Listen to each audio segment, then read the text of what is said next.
বাদাম খানার ওয়াজ শোনেন, তা কি কচু শুনবেন? কি জীবনে কিন্তু বাবার খুশি খাই তাই নেই বাদাম। এ জায়গায় খালি খালি বলছে না যে বউ নিয়ে শুয়ে দেন, কাজে লাগবে না। আর কি কব, কই মারাত্মক একটা কই বেলা দিয়েছিল।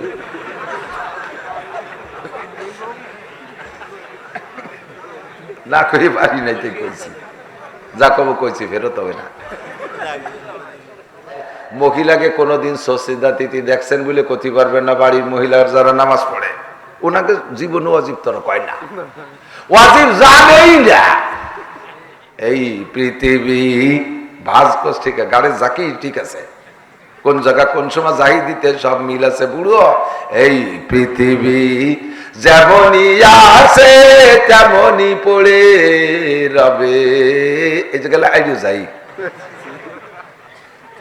এবার হলো সামনের দিক। সুন্দর এই পৃথিবী ছেড়ে একদিন চলে যেতে হবে। কুটি কুটি জাকি দেয়, লেখে সিএইছে এল কে, এল এ ল উচ্চারণে আমরা জানি। আবার ভর্তি যে কয় শখ, তাই শখ কবিতা সে এল গেল কো। সিএইচ এ কে চক অথবা সিএইচ ও কে চক, এল লেখবা কে? লেখছে এল পর চক, পর চক। এমওটিএইচইআর মতিয়ার, মতিয়ার নাকি কি হবে? কে মাদার কব, কে মতিয়ার কব? হ্যাঁ, টিআইওএন, টিআইওএন টন বা টিওন, সে জায়গা হয় সন। ইয়াফকাহু কওলি রব্বি জিদনি ইলমা। আল্লাহুম্মা বারিক লানা ফি রজব ওয়া শাবান ওয়া বাল্লিগনা রমাদান। আল্লাহুম্মা আরিনাল হাক্কা হাক্কান ওয়ারযুকনা ইত্তিবা'আহ ওয়া আরিনাল বাতিলা বাতিলান ওয়ারযুকনা ইজতিনাবাহ। সকলে বলি আমিন। একটু দুরূদ শরীফ পড়ি। আল্লাহুম্মা সাল্লি আলা মুহাম্মাদিন ওয়া আলা আলি মুহাম্মাদ কামা সাল্লাইতা আলা ইব্রাহিম ওয়া আলা আলি ইব্রাহিম ইন্নাকা হামিদুম মাজিদ।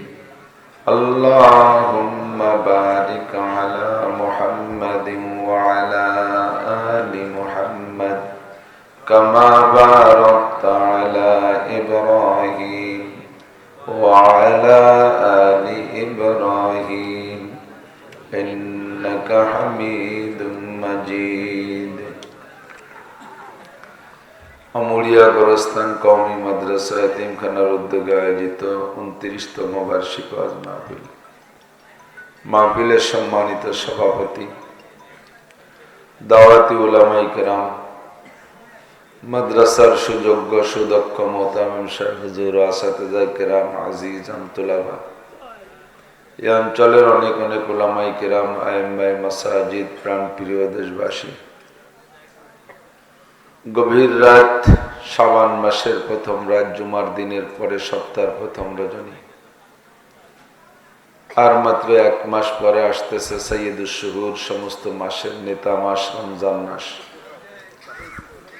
আল্লাহ পাক রব্বুল আলামিন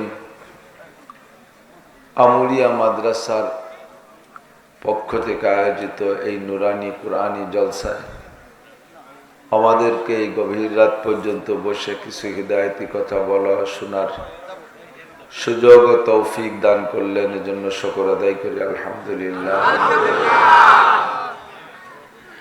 প্রত্যেকটা ইবাদতের এক একটা তরতিব আছে, ইবাদতের মর্যাদার পার্থক্য আছে। মুসলমানের করণীয় ইবাদতগুলি কয়েক ভাগে বিভক্ত। প্রথম শ্রেণীর নাম হলো ফরজ, দ্বিতীয় শ্রেণীর ইবাদত ওয়াজিব। ফরজের মধ্যে 2টা ভাগ, ফরজে আইন, ফরজে কিফায়া। দৈনন্দিন 5 ওয়াক্ত নামাজ ফরজে আইন। সুস্থ থাকলে, বাড়ি থাকলে, মুসাফির না হলে রোজা রাখা ফরজে আইন, হজ করা ফরজে আইন, যাকাত দেওয়া ফরজে আইন, পর্দা করা ফরজে আইন, এমন করে আরো ফরজে আইন আছে যেগুলো এনি ম্যান এভরিবডি, প্রত্যেকটা মুসলমান নরনারী সাবালেগের উপরে ফরজ। আর কিছু হলো ফরজে কিফায়া, যেগুলো কিছু সংখ্যক মানুষে আদায় করলে বাকিরা গুনাহ থেকে বেঁচে যায়। তবে আদায় যে করবে নেকি সেই পাবে, আদায় না করনেওয়ালারা নেকি পাবে না, কিন্তু গুনাহ থেকে বেঁচে যাবে। তন্মধ্যে একটা হলো জানাজার নামাজ। ছোট বাচ্চারা সুন্দর করে জানাজার নামাজ আপনাদেরকে দেখাইলো, প্রদর্শনী দেখে খুব খুশি হলাম সকলে। যেভাবে তারা জানাজার নামাজ পড়াইছে এভাবেই জানাজার নামাজ পড়তে হবে। মানুষের মৃত্যুর পর মাইকিং হয়, শোক সংবাদ, হাজার হাজার মানুষ, ব্যক্তি যেমন তার জানাজায় উপস্থিতি তেমন। তো কয়জন মানুষ সেখানে থাকেন যারা হুবহু এই নিয়মে জানাজা পড়তে পারেন? জানাজার দোয়াটাই বা কয়জনে জানেন? নিয়মও জানে না, জানাজা পড়তে যে ঈদিন নামাজ পড়ে ফেলে। জানাজার নামাজে শুধু প্রথম তকবীরে কানে হাত দিতে হবে, পরের তকবীর গুলো কানে হাত উঠাইতে হবে না, কিন্তু জানাজা পড়তে যে প্রত্যেক তকবীরে কানে হাত দিয়ে বসে, ঈদের নামাজের মতো। আরেকটা হলো জেহাদ, কখনো ফরজে আইন, এইটা দ্বিমুখী, কখনো ফরজে আইন, কখনো ফরজে কিফায়া। জেহাদের পরিধি যেমন হয়, পরিধির উপরে নির্ভর করে আইন আর কিফায়ার। স্বল্প পরিসরে যদি জেহাদ হয় তাহলে কিছু সংখ্যক মানুষ সে জেহাদের শরিক হইলে তাতে যদি জেহাদের কার্যক্রম সম্পন্ন হয়, উদ্দেশ্য আদায় হয়, তাহলে কিছু সংখ্যক মানুষ ওই যুদ্ধে অংশগ্রহণ করলেই বাকিরা গুনাহ থেকে বেঁচে যাবে। আর যখন যুদ্ধ ব্যাপক হারে লেগে যায় তখন সকলের উপরে এটা ফরজে আইন হয়ে দাঁড়ায়। তখন কেউ কেউ গেল আর কেউ ঘরে বসে থাকলো, আদায় হবে না। যারা গেল তাদের হবে, যারা না গেল তারা গুনাহগার হবে। তো প্রথম ফরজ, তারপরে ওয়াজিব। বুঝতে হবে কথাগুলো। তলাবুল ইলমে ফরিদাতুন আলা কুল্লি মুসলিমিন ওয়া মুসলিমাত। দ্বীনি ইলম শিক্ষা করা প্রত্যেকটা মুসলমান নরনারীর উপরে ফরজ। খেয়াল করতেছেন সবাই? সুর নাই, এমনিও নাই, আগেও নাই, পরেও নাই, কাটা কাটা ক্লাসের মতো 2-4 কথা বলি, তো একটু খেয়াল না করলে বলতে পারবো না। টাইম ওভার হয়ে গেছে। তলাবুল ইলমে ফরিদাতুন আলা কুল্লি মুসলিমিন ওয়া মুসলিমাত। দ্বীনি ইলম শিক্ষা করা প্রত্যেকটা মুসলমান নরনারীর উপরে ফরজ। এই ফরজটা ফরজে আইন। এর মধ্যে আবার 2 ভাগ। কিছু ইলম, দ্বীনি ইলম শিক্ষা করা খুব ব্যাপক ব্যাপার। অনেকে মনে করে মাদ্রাসার পড়া, একটু সিফারা পড়া, একটু কোরআন শরীফ পড়া, ওর জন্য এত বড় বড় ঘর লাগে নাকি, এত হুজুর লাগে নাকি, এত টাকা পয়সা লাগে নাকি? মাদ্রাসার পড়া সম্পর্কে আপনার বিলকুল কোনো ধারণা নেই, বিলকুল অভিজ্ঞতা নেই। মাদ্রাসার কিতাব পড়া শেখার জন্য গ্রামারই পড়া লাগে, আরবি গ্রামার পড়া লাগে 8 বছর। তারপরও শতকরা 95% মৌলানা আরবি রিডিং গ্রামার সহকারে পড়তে পারে না, 5% পারে।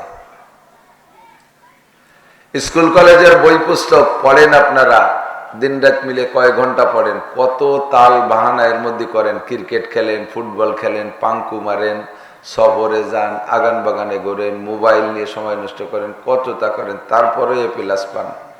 মাদ্রাসার ছাত্ররা কিতাবখানায় যারা মৌলানা লাইনে পড়ে, এরা 16-18 ঘন্টা কিতাব পড়ে, তারপরও 100 মার্ক বের করতে তাদের জীবন তুড়িয়ে যায়, কোনো সময় অপচয় করে না। হাজার হাজার কিতাব, হাজার হাজার কিতাব, যা সম্পর্কে অভিজ্ঞতা নেই। তো এই সমস্ত কিতাবের এলেম অর্জন করে জাতিকে সুষ্ঠু সমাধান দেওয়ার মতো যোগ্য মানুষ তৈরি করা, এটা ফরজে কিফায়া। এলাকা ভিত্তিক, জেলা ভিত্তিক বা থানা ভিত্তিক, কমপক্ষে থানায় একজন, কমপক্ষে জেলায় একজন, বিভাগে কয়েকজন, সারা দেশ ব্যাপী বেশ কিছু এরকম বড় বড় মাপের উলামায়ে কিরাম বিদ্যমান থাকে, এটা ফরজে কিফায়া। নইলে শরীয়তের অনেক বিধিবিধানে আমরা আটকে যাব, যার সমাধান দেওয়া কারো দ্বারা সম্ভব না। তবলিগে 3 চিল্লা দিয়ে 2 বার হজ করিয়া এসে এলেমের কিচ্ছু জানা যায় না, সারা জীবন ভরে আন্তর্জাতিক খ্যাতি সম্পন্ন মূর্খ, আকাম কুকাম করে বেড়াইছে, বুড়োকালে এক হজ করিয়া এসে ঘন ঘন ফতোয়া দেয়। এর জ্বালায় মসজিদের ইমামরা ইমামতি করতে পারে না, একেবারে কিচ্ছু জানে না, কায়দা মতো থুবড়ো আর দুমড়ো আর ডসা। এর নাম তুই হলো হঠাৎ মৌলানা। জীবন ভরে আকাম কুকাম করে বেড়াইয়া সর মুনাই দিয়ে গল্লি দিয়ে পাগড়ি বেঁধে জুব্বরটা গাই দিয়ে হঠাৎ মৌলানা। সারা জীবন ভরে সুদ ঘুষ খাইছে, দুর্নীতি যা করার দরকার সব করে লাট বানায় ফেলাইছে। রিটায়ার্ডের পরে যখন ঘুষ পায় না, সেই সময় তবলিগে 3 চিল্লা দিয়ে উনি আমির শাহ হুজুর, ইনিও হঠাৎ মৌলানা। এই হঠাৎ মৌলানাকে দিয়ে দিন চলে না। মৌলানা লাগে হযরত মৌলানা উসমান গনি মুসাফিরি, মৌলানা লাগে হযরত মৌলানা হাফিজুর রহমান, হযরত মৌলানা রিজাউল করিম, হযরত মৌলানা ফয়জুল করিম, হযরত মৌলানা শাইখুল হাদিস আল্লামা আজিজুল হক, হযরত মৌলানা ফজলুল হক আমিনী, হযরত মৌলানা মামুনুল হক, হযরত মৌলানা আব্দুল মালিক সাহেব, সারা বিশ্ব বিখ্যাত আলেম, বাংলাদেশের সন্তান, বলেন আলহামদুলিল্লাহ। হযরত মৌলানা আহমদ শফি সাহেব, ইন্দা হলেন এই ব্যাপক এলেমের অধিকারী, ইন্দাই হযরত মৌলানা। এরকম বড় বড় আলেম তৈরি করে রাখা ফরজে কিফায়া। আর প্রত্যেকের দৈনন্দিন চলতে ফিরতে যে এলেম লাগে, অজুর ফরজ 4টি, অজুর সুন্নাত 10টি, অজু ভাঙ্গার কারণ 7টি, তারপরে 4টে কলেমা, সূরা ফাতিহা সহ কমপক্ষে 4টে সূরা মুখস্থ রাখা, আত্তাহিয়াতু পড়া, দোয়া মাসুরা পড়া, দুরূদ শরীফ পড়া, দোয়া কুনুত পড়া। এই নামাজের যে মাসালা আছে, নামাজ ভাঙ্গার কারণ, নামাজের 13টা ফরজ, 14টা ওয়াজিব, 28টে সুন্নতে মুআক্কাদা, নামাজ ভাঙ্গার 19টে কারণ, গোসলের ফরজ 3টি, তায়াম্মুমের ফরজ 2টি, গোসল ভাঙ্গার কারণ, ফরজ গোসলের কারণ, এই যে দৈনন্দিন যে প্রয়োজনীয় মাসালা, আরবিতে একে বলে ইলমুল হাল, এইটা শিক্ষা করা সকলের জন্য ফরজে আইন। শুদ্ধ করে কোরআন শরীফ পড়া শিক্ষা করা ফরজে আইন, এনি ম্যান এভরিবডি, প্রত্যেকটা মানুষের জন্য ফরজ। তো শরীয়তের করণীয় বিষয়গুলো কয়েক ভাগে ভাগ, তার ভিতরে 1 নম্বরে ফরজ, ফরজ 2 প্রকার, আইন আর কিফায়া। 2 নম্বরে ওয়াজিব, ওয়াজিব আর ফরজ খুব কাছাকাছি, খেয়াল করেন, ওয়াজিব আর ফরজ খুব কাছাকাছি। ওয়াজিব জায়গা বিশেষ, নামাজের মধ্যে 1 ধরনের ওয়াজিব, হজের মধ্যে আরেক ধরনের ওয়াজিব, এক এক জায়গায় এক এক হুকুম ওয়াজিব। তো নামাজের মধ্যে যে ওয়াজিব গুলো তরক হয়, এই ওয়াজিব নামাজের মধ্যেই কিছু দিয়ে কোনো আলাদা একটা কাজ দিয়ে তার সমাধান করে নেওয়া যায়। আর হজের মধ্যে যে ওয়াজিব আছে, এইগুলো যদি তরক হয় তাহলে তা সমাধানের একটা ব্যবস্থা আছে, কিন্তু ফরজ তরক হয়ে গেলে ওই ইবাদতটি সম্পূর্ণ দোহরাইতে হয়। বুঝতে পারি নেই আমি। নামাজের 13 ফরজের একটা ফরজ যদি ছুটে যায়, তাহলে বাকি 12টা ফরজ যত সুন্দর করে আদায় করেন ও নামাজ হবে না, নামাজকে আবার দোহরাইতে হবে। হজের যে ফরজগুলো আছে, একটা ফরজ যদি ছুটে যায় তাহলে হজকে আবার নতুন করে করতে হবে। নামাজের মধ্যে ওয়াজিব যদি ছুটে যায়, তাহলে নামাজের শেষ বইটাকে সুজদা দিলি এই সমাধান হয়ে যাবে। হজের ভিতরে যদি ওয়াজিব তরক হয়ে যায়, তাহলে একটা কুরবানি করে দিলি সেই ওয়াজিবটার সমাধান হয়ে যায়। ফরজ আর ওয়াজিব খুব কাছাকাছি, খুব পিঠে চিনতে বড় কঠিন, জায়গায় জায়গায় এক জায়গায় ঢুকে গেছে ফরজ আর ওয়াজিব। যেমন নামাজের ভিতরে কিরাত পড়া ফরজ, নামাজের মধ্যে কিরাত পড়া ফরজ, আর সূরা ফাতিহা পড়া ওয়াজিব, সূরা ফাতিহা পড়া ওয়াজিব। এখন সূরা ফাতিহা কি কোরআন শরীফের আয়াত কিনা? আয়াত না। তাহলে সূরা ফাতিহা পড়লে কিরাত পড়া যে ফরজ তাও আদায় হয়ে গেছে, আবার সূরা ফাতিহা আলাদা করে পড়া তাও আদায় হয়ে গেছে, সেটা হলো ওয়াজিব। তাহলে এক সূরা ফাতিহার ভিতরে ফরজও ঢুকছে, ওয়াজিবও ঢুকছে। এবার তাহলে কি আর কিরাত পড়া লাগবে না? আর একটা কিরাত পড়া ওয়াজিব, সাথে আর একটা কিরাত পড়া ওয়াজিব। তো সেই কিরাতটা যদি কারণবশত ছুটে যায়, আপনি শুধু সূরা ফাতিহা পড়ে রুকুতে যান, ওই ওয়াজিবের সমাধান হবে শেষে আপনি সুজদা দিলি। আবার আপনি কিরাত পড়ছেন, সূরা ফাতিহা পড়েন নাই, তাহলে কিরাত পড়ার যে ফরজ এইটা আদায় হয়েছে, সূরা ফাতিহা পড়া যে ওয়াজিব ছিল সেই ওয়াজিব বাদ গেছে, যার কারণে আপনার ওই ওয়াজিব তরকের কারণে শেষে সুজদা দিলি সারবে। কথা কি বোঝা যাচ্ছে? সারা রাত আমি কিসসা কাহিনী দিয়ে যত ওয়াজ করবো, সুর দিয়ে, গজল দিয়ে, গান দিয়ে, তাতে 1,00,000 বছর পর্যন্ত ওয়াজ করলে যেই নেকি হবে, এই যে একটা মাসালা শিখলেন এর দাম তার চেয়ে বেশি। এজন্য হুজুর বলেন মাজলিসু ফিকহিন খায়রুম মিন ইবাদাতি 60 সানা। মাসআলা মাসাইল শিখার মজলিসের দাম আল্লাহর কাছে 60 বছর নফল নামাজ ও রোজার চাইতে বেশি। এখানে 60 মানে 60 না, আমি বলছি কিন্তু লক্ষ, আর হুজুর বলছেন 60। এ জায়গায় 60 মানে 60 না, এজন্য আমি লক্ষ বলছি। অনেক সময় অনেক সংখ্যা আছে সমাজে ব্যবহার হয়, ওই সংখ্যার দ্বারা ওই নির্দিষ্ট সংখ্যা বোঝানোর উদ্দেশ্য না। আমাদের পরিভাষায় আছে, এদিক তাকান, একবারই মেহমান আসার কথা 5 জন, কয়জন? মেহমান আসছে 10 জন, কাচারিতি বসাই দিয়া এবার ঘরে গেছেন থালবাটি আনতি, একবার ঘরে যান, একবার কাছারিতি যান, একবার ঘরে যান, একবার কাছারিতি যান। বউ কয় যে আটা আটি আর থালবাটি নেও, কয় যে আরে কি নেব, 14-20 মানুষ হয়েছে। কয় 20? 14-20তে কয়জন হয়? 190 জন নাকি 80 জন? 180 জন। তা ওই জায়গায় আসছে হলো 5 জনের জায়গায় 10 জন, তাতে 14-20 দিয়ে 180 হবে নাকি? এ জায়গায় 14-20 করার উদ্দেশ্য হলো সীমা লঙ্ঘন করছে, অতিরিক্ত আসছে, অধিক সংখ্যা বোঝানোর উদ্দেশ্য।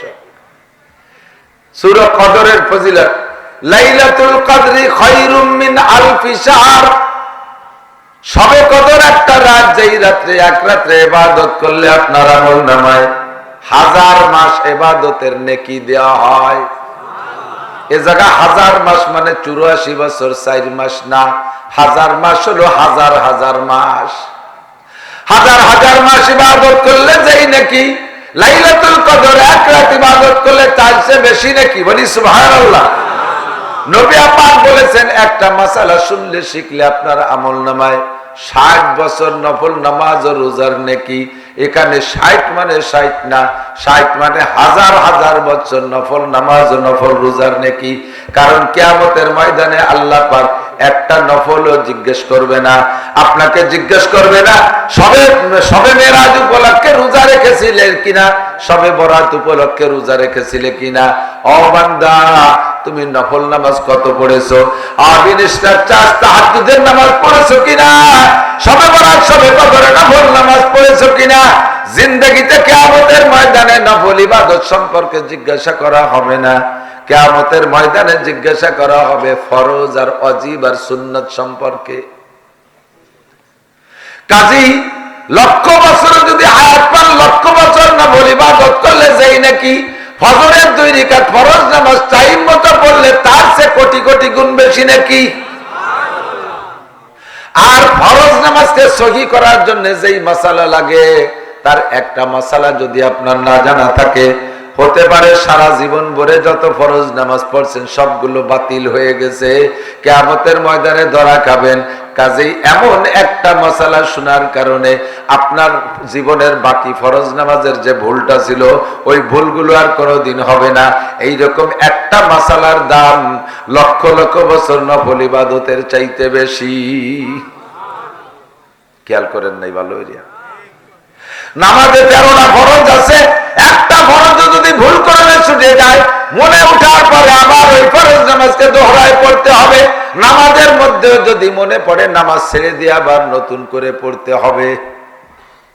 আর নামাজের মধ্যে যদি ওয়াজিব তরক হইয়া যায়, নামাজ থাকতে থাকতে সালাম ফিরানোর আগে যদি মনে পড়ে, তাহলে শেষ বইটাকে সুজদা দিলি সেই ওয়াজিব যতটুকু ক্ষতি হয়েছে হজের তরফে ওই ক্ষতির সমাধান হইয়া যাইবে।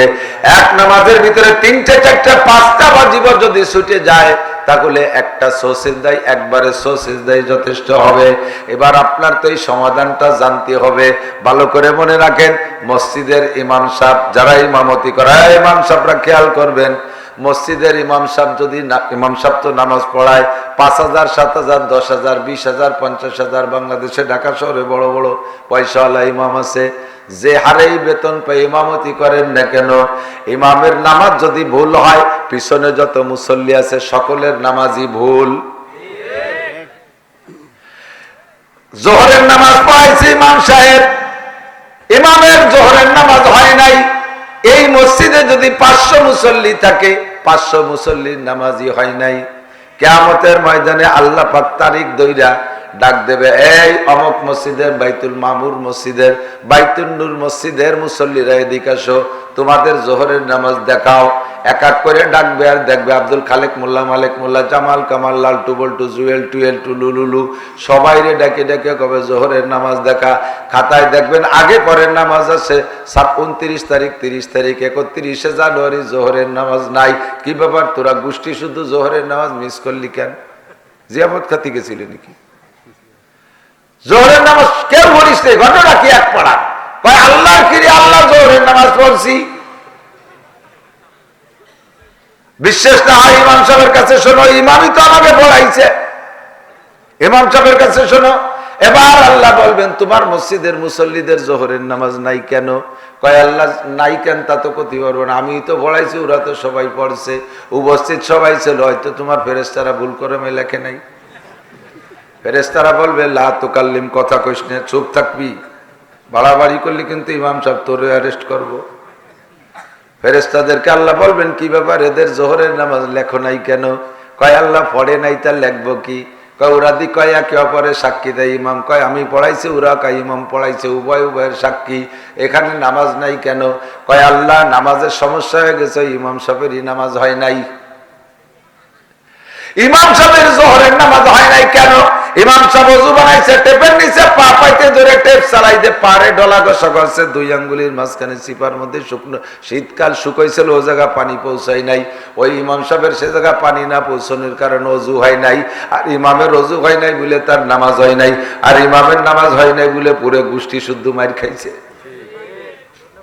এবার এই খবর যখন মুসল্লিরা পাবেন, ওই জায়গায় স্লোগান শুরু করে দেবেন। আরো বাঙালি মুসলমান, একে তো হরতাল ধর্মঘট ইত্যাদি করার অভ্যাস আছে, মানিনে মানবো না, ইমামের কাছে নামাজ চাই, জীবন ভরে বেতন দিছি, কত কিছু খাওয়াইছি, বড় বড় ডিম খাওয়াইছি, জম্মের খান খাওয়াইছি, হুজুরে কত টাকা পয়সা দিছি, এই হুজুর এইরকম মায়ের দেশে কথা মানতে রাজিরা, নামাজ চাই। জনগণ যখন চিল্লাপাল্লা করবে, আল্লাহ ফেরেশতাদেরকে বলবে আগে পাবলিক ঠেকাও। কয় আল্লাহ এরা খালি মুহিত ঠেকতেছে না, কি দিয়ে ঠেকাবো? কয় ইমাম সাহেবের আমল নামা থেকে 500 ওয়াক্ত নামাজ এই 500 জনরে ভাগ করে দাও। পাবলিক ঠান্ডা করবে, ইমাম সাহেবের আমল নামা থেকে 500 ওয়াক্ত যোহরের নামাজ মুসল্লিদেরকে দিয়া।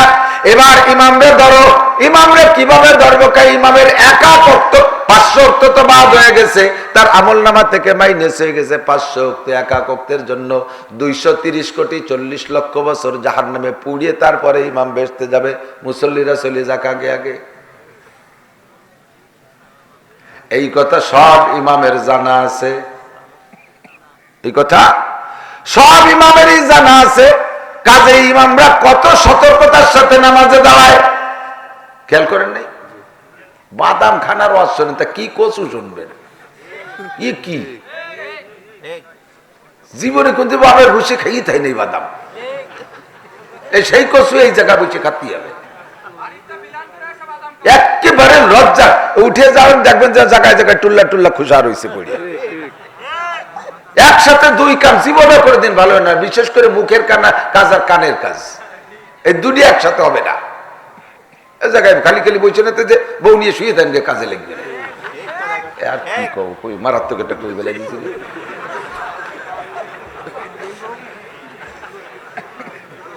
না করে পারি নাই, তাই কইছি, যা কব কইছি, ফেরত হবে না।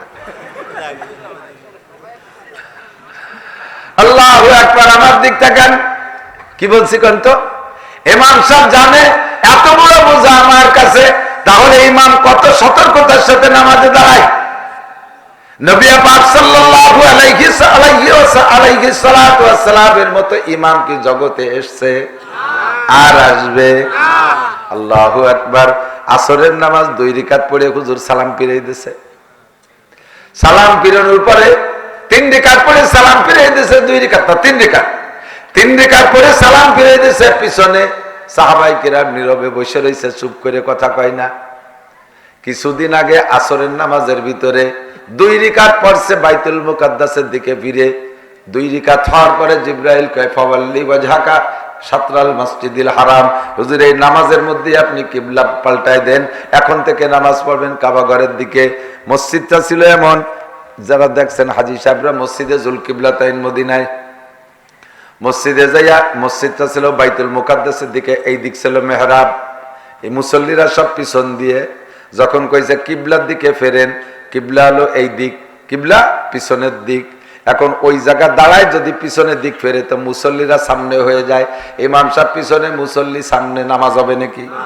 কি করলেন? জিবরাইল হুজুরকে ধরিয়ে মাঝখান দিয়ে এই সামনে, এই পিছনের দিকে দিয়ে কিবলার দিক ফিরে দিয়েছে। মুসল্লিরা যার যার হুজুরের সাথে সাথে কিবলা ফিরে এনেছে।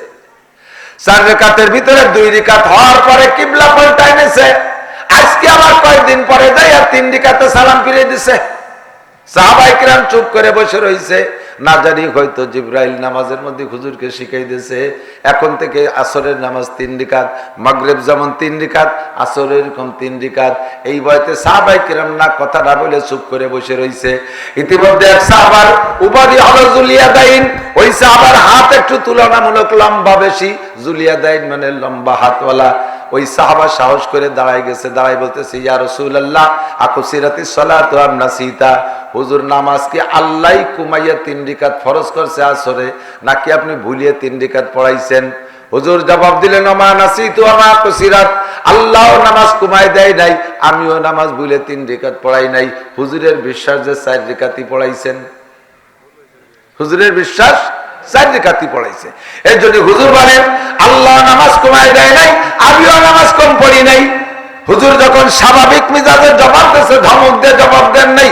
বাকি সাহাবায়ে কেরাম সাহস পেয়ে গেছে, কয় হুজুর আল্লাহি ইম্মা কুসিরাত ওয়া ইম্মা নাসিতা, আল্লাহর কসম হয় আপনি আপনি ভুলে 3 রাকাত পড়াইছেন, নইলে আল্লাহ কমাই দিয়েছে। ঘটনা কিন্তু যে কোনো একটা ঘটে গেছে, নামাজ কিন্তু 4 রাকাত হয় নাই। হুজুর যখন দেখলেন সব সাহাবায়ে একদিকে সাক্ষী দিয়েছে, আর কথা না বলায় দাঁড়ায় গেলেন, ফাকামা দাঁড়ায় গেলেন, ওয়া সাল্লা রাকাতান, আর 1 রাকাত পড়লেন। এরপরে সুজদা দিয়ে নামাজকে সুন্দর কমপ্লিট করলেন। এরপরে হুজুর সালাম ফিরে বলতেছে দেখো তো তোমাদের কার ওযু হয় নেই, তোমাদের কার ওযু হয় নাই। সাহাবায়ে কিরাম তল্লাশিতে নেমে পড়লেন, দেখলেন একেবারে পিছনের কাতারের লাস্টে যেই মুসল্লি সাহাবী আছে উনি জামাত ধরবে বিদায় তাড়াহুড়া করে ওযু বানাইছে, পায়ের এই গোড়ালি এই জায়গা একটু নিচে বেশি, ওই জায়গা শুকনো, ওখানে পানি পৌঁছাই নাই। ওই জায়গা টের তো পাওয়া যায়, একটু আগে ধুইছে যদিও শুকোই যায়, আর মোটেই পানি পৌঁছাই নাই। 2টা জায়গা দেখলে কিন্তু পাশাপাশি চিনা যায়। ওই লোকটারে ধরিয়ে নিয়েছে, কয় হুজুর এর ওযু হয় নাই। হুজুর হাদিস বললেন ওয়াইলুল মান ওয়াইলুল আকাব, ওয়াইলুল আকাব, ওই কয় ওয়াইলুল আকাব, আকিবুন মানে পায়ের গোড়ালি, পায়ের গোড়ালিতে মুসল্লিদেরকে জাহান্নামে পৌঁছায় দেয়। ওযু বানানোর সময় বেশিরভাগ পায়ের গোড়ালি শুকনো থেকে যায়, ওই জায়গা বেখেয়ালে পানি পৌঁছয় না। ওই লোকটার না ওই ওয়াইলের দিকে টানতেছে, তাকে ধ্বংসের দিকে টানতেছে তার পায়ের গোড়ালিতে, অর্থাৎ তার ওযু হয় নাই পায়ের গোড়ালির কারণে, আর ওযু না হইলে তো সে ওয়াইল দুজকে যাবে। এবার হুজুর বললেন ওই লোকটার ওযু না হওয়ার কারণে আমার নামাজের মধ্যে ভুল হয়ে গেছে, ওই লোকটার ওযু না হওয়ার কারণে আমার নামাজের মধ্যে ভুল হয়েছে। মুসল্লিদের নামাজের ত্রুটি ইমামের উপরে প্রভাব পড়ে, ওই লোকটার ওযু না হওয়ার কারণে আমার নামাজে ভুল হয়ে গেছে। ও দোস্ত, রসুলে পাকের মতো এত বড় ইমাম, মুসল্লিদের একজনের কারণে যদি সেই ইমামের পর প্রভাব পড়ে, আমাদের মসজিদের মুসল্লিদের অবস্থা কি? আরে ওযু তো দূরের কথা, ফরজ গোসল তাই ঠিক মতো আদায় করছে কিনা তার ঠিক নাই, আইসে নামাজে দাঁড়াই গেছে। কাজেই ইমামের নামাজের মধ্যে ভুল হইতে পারে কি পারে না? ইমাম সাহেব শত সতর্কতার সাথে দাঁড়াইয়া নামাজ পড়ায় যাতে এই বোঝা আমার কাঁধে কিয়ামতে না ওঠে। তারপরও মাঝে মাঝে ইমাম সাহেবরা সুজদা দেয় কি দেয় না? দেয় না? বহু ইমামরা সজদা দিতে দেখি, আমি নিজেও ইমামতি করলে মাঝে মাঝে দেই, কিন্তু আমি জীবনেও কোনদিন পাবলিক মুসল্লিরে সজদা দিতে দেখলাম না। ইমামের ভুল হয়, ইমাম সজদা দেয়, পাবলিক মুসল্লিকে ভুল হয় না। পাবলিক পুরুষরা যদিও দুই একজন জানে শুনে দেয়, মহিলাকে কোনোদিন সজদা দিতে দেখছেন বলে কতি পারবেন না। বাড়ির মহিলার যারা নামাজ পড়ে ওনাকে জীবনে ওয়াজিব তর কয় না, ওয়াজিব জানেই না। কিছুটলি নামাজ সজদা দিতে আবার কিছুটলি নামাজ বাতিল হয়ে যায়, এই মাসালাই জানে না। এজন্য নবী পাক বলেন তালাবুল ইলমে ফরিদাতুন আলা কুল্লি মুসলিমিন ওয়া মুসলিমাত, দ্বীনি ইলম শিক্ষা করা প্রত্যেকটা মুসলমান নরনারীর উপরে ফরজ। বাবারে নামাজ ভাঙ্গার কারণ 19টা, একটু বলেন কয়টা? একটু বলেন কয়টা? এক নম্বরটা জানেন আপনারা, না জানলে ওই ছোট জানাজা পড়ায়নি পাল্টি ওরা জানে। নামাজ ভাঙ্গার কারণ 19টা, ভাঙ্গা আগে বোঝেন। যেই কারণে নামাজ বাতিল হইয়া যায়, আর বাতিল হওয়ার সমস্যাটা বুঝে নেন। বাতিল মানে আপনি এক ওয়াক্ত নামাজ মোটেই না পড়লো, যেই বিচার যে পরিমাণ জাহান্নাম। নামাজ পড়ছেন একটা কারণে নামাজ বাতিল হয়ে গেছে, তাতেও আপনাকে সেই পরিমাণ জাহান্নাম। এক ওয়াক্ত ঈশার নামাজ পড়েন নাই, তাতে আপনাকে 230 কোটি 40 লক্ষ বছর জাহান্নাম পোড়া লাগবে, জাহান্নামে পোড়া লাগবে। আর ঈশার নামাজ পড়েছেন একটা কারণে, একটা ফরজ ছুটে যার কারণে আপনার নামাজ বাতিল হয়ে গেছে, আপনাকে 230 কোটি 40 লক্ষ বছর জাহান্নামে পোড়া লাগবে। এর নাম হলো নামাজ বাতিল হওয়া। আর বাতিল হওয়ার ফলাফল এরকম। এবার নামাজ বাতিল হয়, নামাজ নষ্ট হয় 19টা কারণে। আমার বাতিল হয় 19 কারণে। এই কঠিন শীতের রাত্রে ওযু বানান, গোসল করেন, ওযু বানান, গোসল করেন, কত কষ্ট করে আপনি নামাজ আদায় করেছেন, এই নামাজ বাতিল হয় 19 কারণে। তার ভিতরে 1 নম্বর কারণ হলো নামাজে কিরাত অশুদ্ধ পড়া। নারী বলেন আর পুরুষ বলেন, প্রত্যেকটা মানুষ যারা নামাজ পড়েন কিরাত অশুদ্ধ পড়ছে যারা, তাদের নামাজ হয় না। আল্লাহর কসম দিয়ে বলি, কোরআন শরীফ থাকলে আমি ধরে বলতে পারতাম, আল্লাহর কসম তার কোরআন ছুঁয়ে বলতে পারি, যাদের কিরাত অশুদ্ধ তাদের নামাজ হচ্ছেই না। যাদের কিরাত অশুদ্ধ তাদের নামাজ হচ্ছেই না। তাহলে বলবেন যে তো আসছে না, যদি না হয় তাহলে ফল্লামি নিয়ে বাদ দিলাম না, বলিও যে দোজক, আর বলিও যদি সেই দোজক, তাহলে বলিয়ে লাভ কি? খালি খালি দুনিয়ার ঠান্ডা ভোগ করবো কে? হযরত শুয়ে থেকে কম্বল মুড়ি দিয়ে থাকেন, তাতে আমার কি? আল্লাহ কি দুলাই খাবেন আপনি? পিটি সালা বাইন্ধে দেন, পাছায় পাছায় তেল মাখায় দেন, যাতে বাড়ি স্লিপ করে চলে যায়। ফেরেশতাদের বাড়ি স্লিপ করে না, জায়গা মতো লাগবে, একেবারে টান টান বাড়ি খাইতে হবে। আগুনের লাঠির বাড়ি খাবা মুসলমান, জাহান্নামের আগুনে পড়বা। দুনিয়ার সবকিছু পারো, কেন তুমি কোরআন পড়তে পারো না? আরে মমতাজের কণ্ঠে গান গাও, বিজয় সরকারের কণ্ঠে তুমি বিজয় সরকারের কবি গান গাও। এই পৃথিবী ভাজকোষ, ঠিক আছে, গাড়ির জাকি ঠিক আছে, কোন জায়গা কোন সময় জাহি দিতে সব মিল আছে বুড়ো। এই পৃথিবী যেমনই আছে তেমনই পড়ে রবে। এই যে গেলে আইডিও যাই। এবার হলো সামনের দিক। সুন্দর এই পৃথিবী ছেড়ে একদিন চলে যেতে হবে। কুটি কুটি জাকি দেয়, জাকিও ঠিক আছে, কণ্ঠ ঠিক আছে। বিজয় সরকারের গান শিখলা, মমতাজের গান শিখলা, মনির খান আলমগীরের গান তার কণ্ঠ মিলাইয়া গাওয়া শিখলা। আরে ইংলিশে গান গাওয়া শিখছো, উর্দু হিন্দি গান গাওয়া শিখলা, ইংরেজদের কণ্ঠে ইংরেজি বলা শিখলা, কত কঠিন কঠিন অঙ্ক তুমি করা শিখলা। মুহাম্মাদি কণ্ঠে কোরআন শরীফ পড়া কেন শিখলা না? আয়েশার কণ্ঠে কেন মহিলা কোরআন শরীফ পড়া শিখলা না? আবু বকর সিদ্দিকের কণ্ঠে পুরুষ কেন কোরআন শরীফ পড়া শিখলে না? আল্লাহর কোরআন হলো সব ভাষার মধ্যে, কোরআনে আরবি ভাষা তিলাওয়াতের দিক দিয়ে সহজ, আরবি ভাষাকে শেখা সহজ। আমার আল্লাহ বলেন আলহামদুলিল্লাহিল্লাযী আনজালা আলা আবদিহিল কিতাবা ওয়া লাম ইয়াজআল লাহু ইওয়াজা। আমি আমার বান্দার উপরে কোরআন শরীফ নাযিল করেছি, যেই কোরআনের ভিতরে কোনো বক্রতা নাই, ওর মধ্যে কোনো গোজামিল নাই, মাত্র 29টি অক্ষর। অন্য সব ভাষার চাইতেও অক্ষর কম, মাত্র 29টি অক্ষর কোরআন শরীফে। আর এই 29টি অক্ষর যা লেখবে তাই পড়তে হয়, লেখবেও যা পড়তেও হয়। তাই অন্য ভাষা আছে লেখে একটা পড়ে আর একটা। মাঝে মাঝে কই সিএ হিসে এল কে সল কে, তাই হবে না? লেখে সিএ হিসে এল কে, এল এ ল উচ্চারণে আমরা জানি। আমার ভর্তি যে কয় শখ, তাই শখ কবিতা সে এল গেল কো, CHAK চক অথবা CHOK চক এল লেখবা কে লেখছে এল পর চক পর চক MOTICR মতিয়ার মতিয়ার নাকি কি হবে কে মাদার কব কে মতিয়ার কব হ্যাঁ TION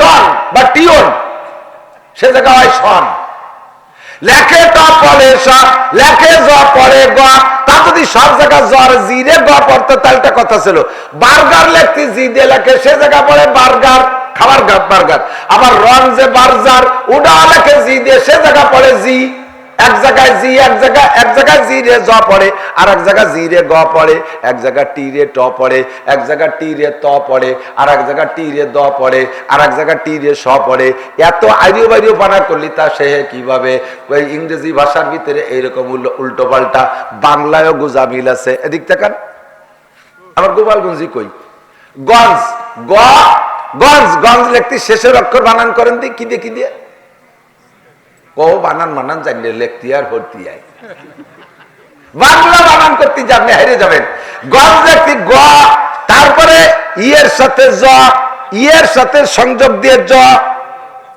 তাতে হয় গঞ্জ তাহলে ইয়েতে তো ইয়ে হবে ইয়েতে ইয়ে হবে যেমন ময়ের শিকারে মি ইয়ের সাথে আকার কি হয় মিয়া ময়ের শিকারে ভু রস্যই ইয়ের সাথে আকার বুইয়া তাই না তো ইয়ে হবে তো এই জায়গায় ইয়ে ন লোকেন গঞ্জ লিখতে তো ন লাগবে সে ন কো ইয়ের সাথে জ দিলি গঞ্জ হবে কে তোমার বাংলার মধ্যে হাজারো গোজামিল আছে ব্রাহ্মণ লেখে কি দিয়ে পর্দা লেখো কি দিয়ে ওই দুটিয়ে দ দেব নয় দর সাথে জ ফালা দেব লেখে দর সাথে ম ফালা দিয়ে আকার লিখলাম পদ্মা পদ্মা তা তো বড় না ঠিক না হাজারো গুজামিল সব ভাষার ভিতরে আল্লাহর কোরআনের ভিতরে গুজামিল নাই সব লেখে সিন পড়ি না সিন লেখে সা পড়ি না দত লেখে দাল পড়ি না দাল লেখে দত পড়ি না লাম লেখে কাপ পড়ি না কাপ লেখে কাপি পড়ি লাম লেখে লামই পড়বি মিম লেখে মিমি পড়বা এত সুন্দর সহজ ভাষা জীবনে 70টা বছর কাটাই দিলে কোরআন শরীফটা পড়া শিখলে না মুসলমান আলহামদুলিল্লাহ ইন্টারভিউ নিলে এর মধ্যে 99% পাবলিক ফেল করবেন 99% পাবলিক ফেল করবেন আল্লাহর কোরআন শরীফ সূরা ফাতিহাটা শুদ্ধ করে পড়া শেখেন না আযানে ইকামত দেয় বাবা ইকামত দেয় না আকামত দেয় আকামত মানে হলো আকাম করা শব্দ ইকামত বলেন শব্দ ইকামত আর কোনদিন আকামত করা যাবে না ইকামত দেয় কি যে আল্লাহু আকবার আশহাদু আল্লা ইল্লাল্লাহ আশহাদু আল্লা ইল্লাল্লাহ আশহাদু আন্না রাসূলুল্লাহ আইয়ুলাতিস সালাহ আমাকে মাওলানা মুজিবুর রহমান যুক্তিবাদীকে গেছি লন্ডন যে দেই যে মসজিদি ইকামত দিচ্ছে নামাজের সময় পড়তে গেছি তো ইকামত শুনেই টের পাইছি বাঙালি ইকামত তো হাইয়ালার আগে যা কইছে হাইয়ালাল ভালা যা কইছে পরে নামাজের পরে ওরে ধরছি হাইয়ালাল ভালা কইছে তা শোনা যায় হালার পথ হালা পরে ওরে নামাজের পরে ধরছি তুই কি কলিয়া কয় যে কথা কই না যা কই তাই 1 লাখ টাকা বেতন হালার পথ হালা কইয়ে তাই 1 লাখ টাকা বেতন আযান দেওয়ার জন্য আপনি পাগল মসজিদের সাধারণ পাবলিক মহল্লার সাধারণ পাবলিক আযান দেওয়ার জন্য আপনি পাগল আযানটাকে শুদ্ধ করে শেখেন আর যদি টানতে বলেন তাহলে আপনি কাফের হয়ে যাবেন আল্লাহু আকবার এর অর্থ হয় আল্লাহ কি বড় আমার তো তা মনে হয় না আল্লাহ বড় কি বড় না এটাকে আপনি জিজ্ঞেস করবেন না স্বীকার করবেন আল্লাহ যে বড় এটা কি জিজ্ঞেস করার বিষয় না স্বীকার করার বিষয় আপনি যেভাবে বলছেন তাতে জিজ্ঞাসা করতেছেন কাহারও কাছে যে আমার তো বিশ্বাস হয় না যে আল্লাহ বড় তোমরা কও আল্লাহ কি বড় আল্লাহু আকবার আর যদি কোন আল্লাহু আকবার তখন তরজমা হয় আল্লাহ চরম উশৃঙ্খল নামাজে উঠা বসার ভিতরে তাকবীর দেন আল্লাহু আকবার প্রত্যেকবার বলতেছেন আল্লাহ চরম উশৃঙ্খল আল্লাহ বড় উশৃঙ্খল এখনই কি নামাজ হবে কথা বলেন নামাজ হবে অদস্ত কারাহা বাকাল কেয়ারি জুমলা রাস বাখুদা তদবির হিলা কায়রাওয়াজ। দুনিয়ার সব কিছু তোমার সুন্দর কেন, কোরআন শরীফের কাছে আসলে অসুন্দর কেন? দোয়া কুনুতটা সুন্দর করে পড়তে পারো না। দোয়া কুনুত জিজ্ঞেস করলে কয়জনে পারবেন? মাঝে মাঝে একটা ছোট্ট গল্প মনে পড়ে, কয়ে না কয়ে পারি না। হুসাইন আহমদ মাদানী রহমাতুল্লাহ আলাইহি, ওনার স্বভাব ছিল, ওনার যদি কেউ দাওয়াত দিতেন, খাওয়ার দাওয়াত ওনার একারে, তো ওনার সাথে বড় বড় ভালো ভালো আলেম 5-7 জন 10 জন 20 জন সবসময় করতো, সাথে তারা যাইতো হুজুরের সাথে। হুজুর দাওয়াত খাতে যাচ্ছে, ঘরে যখন খাইতে ঢুকবে সে সময় হুজুর ওই সব কজনের বাইরে বসাইতে একা একা ঢুকতেন। বাড়ি এলো অনেক সময় লজ্জাবোধ করতেন যে হুজুরের সাথে আসলো, এরা খাবে ডাকাও, ডাকতেন যে হুজুর ডাক দেন, সবাই ডাকতেন। হুজুর কয় না, ওকে ডাকা যাবে না, ডাকলে 2 সমস্যা। এক হলো মহিলারা স্বাভাবিকভাবে বাইরে দাওয়াত পায় না, বাড়ি যেদিন কারণ বশত করে উপলক্ষে রান্না বান্না ভালো হয়, মেহমানদেরকে খাওয়াইয়া যা থাকে তাই তারা খায়, বাইরে দাওয়াত তারা খুব একটা পায় না। এখন তোমাদের বাড়িও সেইভাবে অ্যারেঞ্জ হয়েছে, আমার সাথে হয়তো একজন হয়তো বেশি তুমি রান্না করছো, এই যে 10-12 জন হয়েছে, সব কয়জনের যদি বসা করতো তাগলা তাগলা সুরিয়ে খাইয়ে ফেলবে না, সাফ করিয়া বিটিকে কহলে আড়ি খাওয়া ছাড়া হবে না রে কিছু। এই জন্যই বিটিকে ক্ষতি করা যাবে না, ও কজন বাইরে থাক, দাওয়াত তো দিচ্ছে আমার একারে। খেয়াল করেন। আর একটা হলো ওদেরকে যদি এভাবে সাথে সাথে নিয়ে খাওয়াই, ওই কটা সুপা খারাপ হয়ে যাবে, স্বভাব নষ্ট হয়ে যাবে, এইভাবে খালি খাওয়ার জন্য ঘুরি বেড়াবে। 3 নম্বর হলো হাদিসের খেলাফ। قال رسول الله صلى الله عليه وسلم من دخل على طعام بغير دعوة دخل سارقا وخرج مغيرا। যদি কোন ব্যক্তি কোন বাড়ি বিনা দাওয়াতে খাইতে গেল, যার দাওয়াত আছে সে তো সম্মানী খানা খাবে। কোন ব্যক্তি যদি কোন বাড়ি বিনা দাওয়াতে খাইতে গেল, ওই লোকটার 2টি উপাধি, দাখালা সারেকান খরাজা মুগিরান, ও ঢোকছে চুরি কইরা, ও বাড়ি চোর হয়ে ঢোকছে, অখরাজা মুগিরান, ডাকাতি করে বের হইছে, খাইছে জন্মের খাইডে ডাকাতি করছে।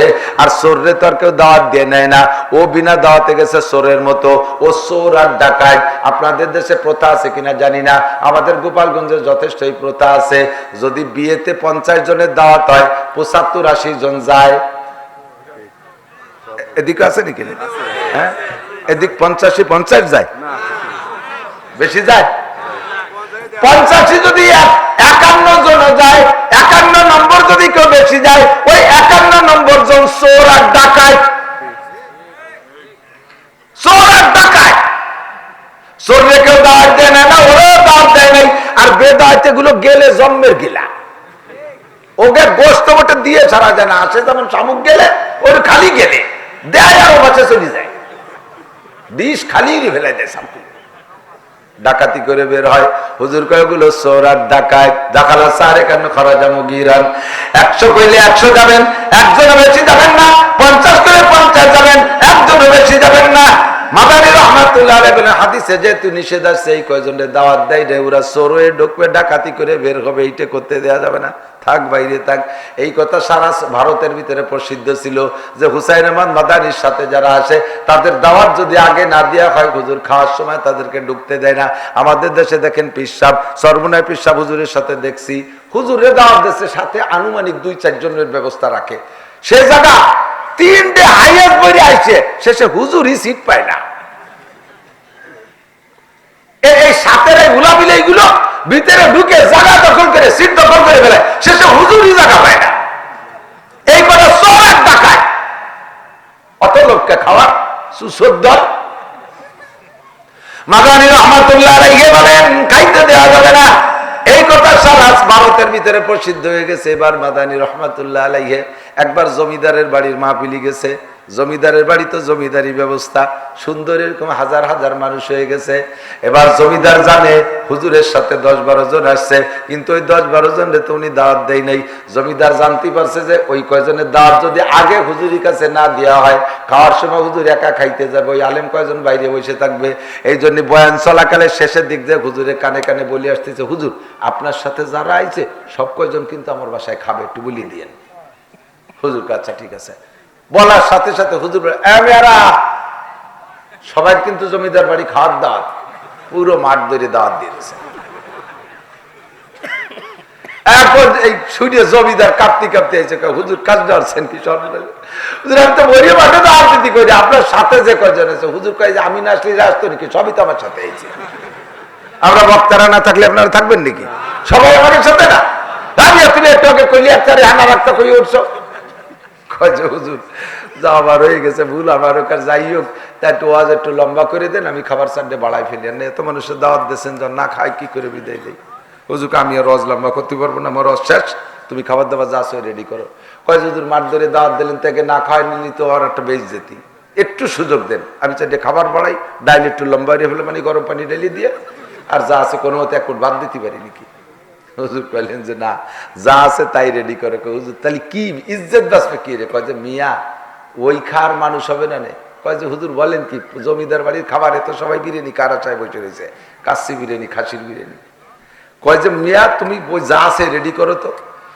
তো জমিদারে রেডি করতে লাগাই দিয়ে হুজুর বললেন, হ্যাঁ মিয়ারা দাওয়াত পাইছো তো, খাইতে যাবা তো জমিদার বাড়ি? বলে জি হুজুর। দাওয়াত খাওয়ার জন্য একটা শর্ত আছে, এক একজনের আমার দোয়া কুনুত শুনে শুনে এই পাশে দাঁড়াও, যে কজন দোয়া কুনুত শুনবা ওই কজন খাবা। 18, 19, 20 জন দোয়া কুনুত শুনেছে, এই পাশে দাঁড়াইছে, আর সব পিঠ ফিরে হাঁটতেছে, দোয়া কুনুত পারি না। জমিদার খুশিতে হাসতে হাসতে আসে, হুজুরি কি সালা দিলেন? হুজুরকে এসছে চিকুন চালনা রাখান আছে, ওই দিনটা সালা দিলি 20 ডিওটেক করে আরে। সে চালন খানের নাম কি? কয় সেটা হলো জানাজার দোয়া। শোক সংবাদ, শোক সংবাদ, লাইন দিয়ে দাঁড়ায় গেছে। আমি বহুত জানি, ইমামতি করছি অনেকদিন কাল। জানাজার নামাজে গোসল ফরজ অবস্থায় দাঁড়ায় গেছে, ফরজ গোসল যে করে আসতে হবে এ গাদা তাও জানে না। আমি এক মসজিদের খতিব ছিলাম, মাইয়াটা মারা, মহল্লার মুসল্লিটা মারা গেছে, জানাজায় দাঁড়াইছি। তো এর মধ্যে কয়জন ওই পাশে বিড়ি খাইয়ে বিড়ি ফেলাই দিয়ে এসে দাঁড়াই গেছে। মুসল্লি একজন এসে কয় হুজুরের মধ্যে কয়টা বিড়ি খেয়ে এসে দাঁড়াইছে, ওর জানা মতো বিড়ি খালি অজু ছোটে না, তো এই অজু বানানোর ঘোষণা দেন। তা আমি দাঁড়াই বললাম যে ভাই জানাজার নামাজ পড়তে শরীর পাক লাগবে, অজু লাগবে, পবিত্রতা লাগবে, তো বিনি অজুতে যারা জানাজায় দাঁড়াইছেন তারা অজু করে আসেন। সময় দেওয়া গেল, বললে 7-8 জন অজু বানাতে গেল, 2-3 জন বাড়ি যাই লুঙ্গি নিয়ে নদীতে চলে গেল। তার মানে কি ওকে আরো মারাত্মক বিষয় বাকি রয়ে গেছে। এ গাধারা জানে না যে জানাজা পড়তে ফরজ গোসল আদায় করা লাগে। কি মুসলমান, কি আলেম শিখছো? আল্লাহু আকবার দোয়া কোনদিন ইন্টারনেটে পারবেন না, জিন্দেগিটা ধ্বংস করে দিয়েছেন আপনি। আপনার নামাজ ফরজ, নামাজের ভিতরে ওয়াজিব তরক হচ্ছে, রেগুলার দোয়া কুনুত জানেন না। ইচ্ছাকৃত ভাবে যদি দোয়া কুনুত না পড়ে তাহলে তার নামাজ আবার দোহরায় পড়তে হবে। আর ভুল ক্রমে যদি দোয়া কুনুত ছুটে যায় সৌসিদা দিলি সারবে। এই জন্য ক্লাসিফিকেশন করে সমস্ত ইলম জানা ফরজ। এর নাম হলো ফরজে আইন। ফরজকে ফরজ হিসেবে বিশ্বাস করা ফরজ। একটু মুখস্থ করেন, এদিক দেখেন। ফরজে ফরজ হিসেবে বিশ্বাস করা ফরজ, শিক্ষা করাও ফরজ, আমল করাও ফরজ। বুঝেন নাই? ফরজে বিশ্বাস করা ফরজ, শিক্ষা করা ফরজ, আমল করা ফরজ। ওয়াজিব রে শিক্ষা করা ফরজ, বিশ্বাস করা ফরজ, আমল করা ওয়াজিব। বুঝেন নাই? ওয়াজিব রে বিশ্বাস করা ফরজ, শিক্ষা করা ফরজ, আমল করা ওয়াজিব। সুন্নাত রে বিশ্বাস করা ফরজ, শিক্ষা করাও ফরজ, আমল করা সুন্নাত। হারাম রে বিশ্বাস করা ফরজ, শিক্ষা করাও ফরজ, হারাম রে বর্জন করাও ফরজ। মাকরুহে তাহরিমি বিশ্বাস করা ফরজ, শিক্ষা করা ফরজ, বর্জন করা ওয়াজিব। বর্জন করা মাকরুহে তাহরিমি। এই ক্লাস করে করে আলাদা করে করে যদি আপনার জানা থাকে তাহলে সবাই জায়গা ঠিক মতো আমল করতে পারবেন। নইলে ছুটে গেছে একটা করে দেবেন, আর একটা ছুটে গেছে ফরজ দিয়ে দিলেন সৌসিদা হবে। আলাদা আলাদা করে আমল করতে হলে আলাদা আলাদা করে ক্লাস করে। উদাহরণ বলি মাঝে মাঝে, এদিক তাকান। আপনারা যারা আগের থেকে যোগাযোগ করে আত্মীয় স্বজনের মধ্যে বিয়ে শাদী করছেন, তাদের বাড়ি একটা সমস্যা হয় না। মামাতো বোন বিয়ে হচ্ছেন, খালাতো বোন বিয়ে হচ্ছেন, ফুফাতো বোন বিয়ে হচ্ছেন, ওই এলাকার সবাই চেনা জানা আছে, কি ডাকি হয়। কিন্তু নতুন এলাকায় রায়বার গটকারি করে আপনারা বিয়ে দিচ্ছে, সেই এলাকায় জীবনে কোনোদিন যান নাই, ওই এলাকার সবাইকে কেমন তা তো আপনার জানা নাই। তো বিয়ের দিন মেয়ে দেখার দিন যে দেখে আসছেন, বিয়ের দিন বিয়ে করে নিয়েছেন, পরে ফিরে নির্দিন আমাকে দিকে মেলা নেই, হ্যাঁ 2-3 দিন পর ফিরে যায় না, সেই দিন যাইয়ে জামাই 2-3 দিন বেড়ায়। এখন সেই সময় আত্মীয় স্বজন সকলের সাথে একটা পরিচয় পিন্ডে টিন্ডে হয়, এগুলো হয়। এখন ওই বাড়ি যাওয়ার পরে দুলোভাই জামাই গেছে শ্বশুর বাড়ি, আর ওই বাড়ি যাইয়া ওরা নিজের একটা যোগ্যতা বলে ক্লাসিফিকেশন করে নিয়েছে যে এই সাইজের গুলো আমার এই হতে পারে, এই সাইজের গুলো এই হতে পারে, এই সাইজের গুলো হতে। একেবারে দাড়ি ভা বুড়ো যারা তারা দাদা শ্বশুর, আর মাঝারি আধা ফাঁকা আধা কাঁচা চাইলনি গুলো এইগুলো চাচা শ্বশুর হবে। আর 15, 16, 18 বছরের ছেলেরা এরা হবে শালা। আর কায়দা মতো বুড়িগুলো হবে দাদি শাউরি নানি শাউরি, মাঝারি বয়সের গুলো চাষি শ্বশুর চাষি শাশুড়ি টাশুড়ি হবে, আর 15, 16, 14, 13 এরা হবে সব স্বামী। কিন্তু ওর যে জানা নাই এই 15, 16 বছরে কিছু চাচা শ্বশুর বেঁচে যায়, এরকম তাই না? আর 14, 15, 16 বছরে কিছু কারা সাউরি বহু সাউরি থেকে যায়। এখন উনি গেছে শ্বশুর বাড়ি।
কিরাত চলতেছে, ইমাম সাহেব কিরাত পড়তেছে বা আপনি কিরাত পড়তেছেন, এর মধ্যে মোবাইল বাজি উঠছে, উঠাইয়া একবার বন্ধ করে টপ করে রেখে দিচ্ছেন।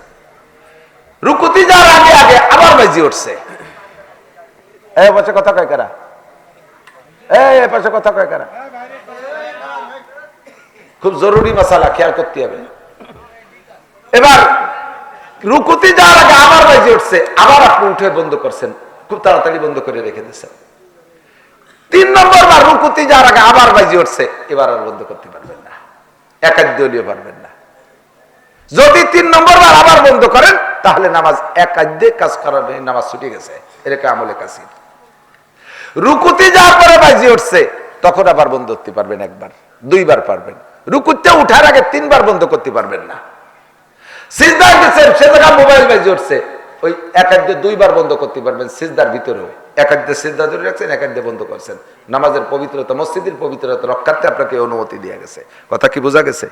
কিন্তু একবার বন্ধ হতে যায়, সেই প্যান্টের জিন্সের প্যাকেটেই পিছনে ছিল, টাই নিয়ে বাইরতি ইমাম সাহেব কিরাত শেষ করিয়া রুকুতি চলে, সে ছাতা মোটে বাইরে না, বার হয়েছে তো তার বাটন খুঁজে পাচ্ছে না, মাঝে মধ্যে করেছে দূর কি এলো, এই একবার এই শেষ হেপাদে আগা সারা, একবার বন্ধ, 3 নামাজ শেষ। কথা হাসি উড়াই দিয়ে না, মশলা শেখেন। সমস্যা হয় কি হয় না? হয় না? আমি বুঝার তাকিদে, মনে রাখার সুবাদে আমি আমার ভাষায় আমি এভাবে বলি। এবার নামাজের ভিতরে কোন কাজ, ছোট্ট একটা কাজও যদি 2 হাত দিয়ে করেন অল্প সময়ের ভিতরে, তাও নামাজ বাতিল হয়ে গেছে। টুপি পড়ে গেছে, 2 হাত দিয়ে উঠাইয়া তাড়াতাড়ি দূরে বসছেন, 2 হাত দিয়ে টুপি ধরছেন, নামাজ বাতিল। টুপি পড়ে যাক, টুপি ছাড়া নামাজ হয়, কাজেই টুপিটা নিয়ে অত চিন্তা করার দরকার নেই। কিন্তু লুঙ্গি খুলে গেছে, এবার কি যায়? লুঙ্গি আর নামাজের মধ্যে সতর খুলে ল্যাংটা হয়তো নামাজ হবে না, তাহলে এ জায়গা 2 ঝামেলা হয়ে গেছে। ওদিকে লুঙ্গি একাদ্যে ভরা যায় না, 2 হাত দিয়ে ভরতে গেলে আমলে কাসির হয়ে যায়, নামাজ ছুটে যায়। আবার লুঙ্গি না বললেও ছুটে গেলে ল্যাংটা হয়ে যায়, তাতে হয় না। তাই হুজুর এবার কি হবে? তাহলে আপনি এসে ভরাই দিয়েন। এ জায়গা সমাধান হলো, এদিক তাকান, 4 রিকাত ওয়ালা নামাজ, 2 রিকাতের পরে, কথার কথা 2 রিকাতের পরে আপনার লুঙ্গি খুলে গেছে। এখন আপনার সমাধান তো, লুঙ্গি ল্যাংটা যদি পরেন 2 হাত দিয়ে, তাহলে শুধু হলো নামাজ ভাঙবে। আর যদি লুঙ্গি ছেড়ে দেন নামাজ ছুটে যাওয়ার ভয়তে, তাহলে তো সতর খুললি নামাজও ছুটবে, পাশাপাশি আশেপাশে যারা আছে তাকে হাসতে হাসতে তো জানবার হয়ে যাবে। কাজেই আপনি এ জায়গায় নামাজটা ছেড়ে দেন, নামাজ ছেড়ে দিয়ে 2 হাত দিয়ে লুঙ্গি সুন্দর করে পড়িয়ে নামাজ ছুটে গেছে টোটাল। আগে যে 2 রিকাত পড়ছেন, ও 2 রিকাত বাতিল হয়ে গেছে। এবার আবার আল্লাহু আকবারকে শুরু করে শেষে ইমামের পিছনে পাইছেন 2 রিকাত, ইমাম সালাম ফিরানোর পরে উঠে আর 2 রিকাত পড়ে নেবেন। ঠিক আছে? আপনার মোবাইল এরকম 2 রিকাতের পরে যাইয়ে ওই ঝামেলা বাঁধাইছে, মোবাইলই মোটে ছাড়তেছে না, যে ফোন দিচ্ছে সে দিয়েই যাচ্ছে। মসজিদে বুড়ো বুড়ো মুসল্লিকে তো মিজাজ খারাপ হয়ে, তাকে পকেটে মোবাইল নেই, তারা ওই সানার মধ্যে বক্সিং রেডি হচ্ছে, সালাম ফিরেতে যেন মোবাইল যে হিন্দি যায় সে হিন্দি দেবো, বাংলায়ও কই ওঠে 2-1 মাঝে, এই হিন্দি দেবো ওই হিন্দি দেবো, যা যা কোয়া যায়। এখন এই ভয়তে এখন মোবাইল তো বন্ধ করতে হবে, কিন্তু একবার এইভাবে পারলেন না, 3-4 বার বিরক্ত করতেছে, তখন নামাজে পুরো ছেড়ে দিয়ে মোবাইলটাকে বিলকুল বন্ধ করে থুইয়ে আবার শুরু করবেন। আগে যে 2 রিকাত চলে গেছে, ও 2 রিকাত বাদ, সালাম ফিরানোর পরে বাকি 2 রিকাত আবার পড়ে নেবেন। ঠিক আছে? এই মাসালাগুলো না জানা থাকার কারণে হাজার হাজার নামাজ নষ্ট করে ফেলতেছেন। এর একটা মাসালার দাম লক্ষ লক্ষ বছর রাতভর অস করার চাইতে বেশি দামি। ঠিক কিনা? মজলিসে ফিকিন খায়রুম মিন ইবাদাতি 60 সানা। মহিলা নামাজে দাঁড়াইছে, গরমকাল, সুন্দর করে বাঁধেছেন, দাঁড়াইছে, ফ্যান চালাই দিয়ে, ফ্যানের বাতাসে এবার উড়তি উন্না মাথাতে নামায় ফেলাইছে। ঘরের মধ্যে কেউ নাই, উনি একা একা নামাজ পড়তেছে। আপনার ঘরের ভিতরে কেউ নাই, এ বাইরের কেউ দেখতেছে না, এতে পুরুষের চোখের পর্দা হয়েছে। কিন্তু নামাজের জন্য যে আপনার সতর ঢাকা ফরজ, এটা মাথার চুলের আগা থেকে পায়ের তালু পর্যন্ত ঢেকে রাখা ফরজ। আপনার মাথার চুল ঝুলাইতেছেন, এই চুলের লম্বা চুলের অর্ধেক চুলের অঙ্গ, এই চুলের অর্ধেকের বেশি যদি আপনার ওড়নার বাহিরে যাইয়া 3 তসবিহ পরিমাণ টাইম খোলা থাকে, সুবহান রাব্বিল আযীম, সুবহান রাব্বিল আযীম, সুবহান রাব্বিল আযীম, এর নাম হলো 3 তসবিহ। এতটুক টাইম যদি কাপড়ের বাহিরে চুলের অর্ধেক বেরোয় থাকে, তাহলে আপনার নামাজ বাতিল। নামাজ ছেড়ে দিয়ে আবার চুলকে সুন্দর করে গোছায় দিয়ে ঘুমটা দিয়ে আবার নামাজ শুরু করবেন।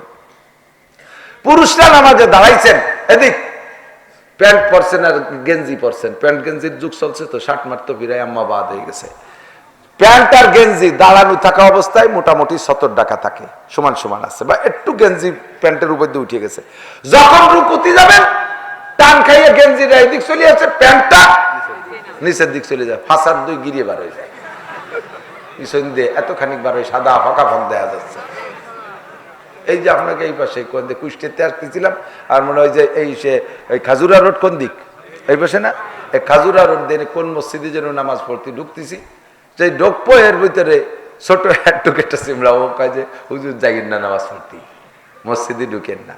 আমি কা ঢুকবো না, কা কি হয়েছে, কয় যে না যাইয়েন না। আমি কি হয়েছে, কি কয় যাই দেন হুজুর, রুকু দেবো না ওর ভাষা দেখবো। ওই ছোট সিমরা কাছে একজন রুকু দিচ্ছে, সে এর ভাষার গিরিয়ে গুড়ি সব বানাই গেছে, কয় যে রুকু দেবো না ওর ভাষা দেখবো, আপনি যাইয়েন না। সত্যি এক নজর দেখে সে আসতে আসতে বেড়ে চলে গেছে, ও তো ঠিকই করছে, রুকু দেবো না।